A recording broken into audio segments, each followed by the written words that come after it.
Hello everyone, இன்னைக்கு நண்டு தொக்கு பண்ணலாம். கொஞ்சோண்டு எண்ணெய், சோம்பு, கருவேப்பிலை பொரிஞ்ச பிறகு அரைச்சி வச்சுருக்க மசாலா ஊற்றணும். என்ன மசாலானா வெங்காயம், தக்காளி, இஞ்சி பூண்டு பேஸ்ட் போட்டு நல்லா போட்டுட்ட பிறகு நல்லா வதக்கின பிறகு கொஞ்சோண்டு மஞ்சள் தூள், கொஞ்சோண்டு மிளகாத்தூள், உப்பு போட்டு நல்லா வதக்கணும்.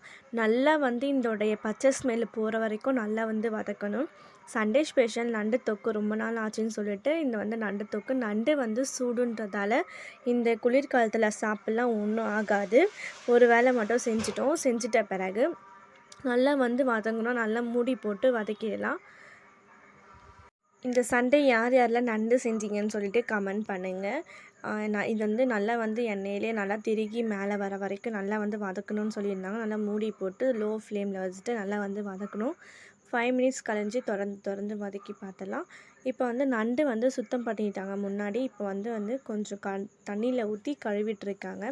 கொஞ்சோண்டு மஞ்சத்தூள் போட்டு கழுவிட்டாங்க. இதுக்கு சிக்கன் குழம்பு, ரசம், சாப்பாடு வெடிச்சிருந்தாங்க. இப்போ நண்டு போடலாம் அப்படின்னாங்க. நண்டு போட்டுட்டு நல்லா ஃப்ரை பண்ணணும். இது தண்ணி ஊற்றாமல் அப்படியே கிரேவிலே அப்போ வேகணும். அப்போ தான் நல்லாயிருக்கும்னு சொன்னாங்க. அதனால் தட்டு போட்டு மூடிட்டோம். இறக்கும் போது கொஞ்சோண்டு பெப்பர், கொத்தமல்லி போட்டு இறக்கிட்டோம். சப்ஸ்கிரைப் பண்ணிக்கோங்க.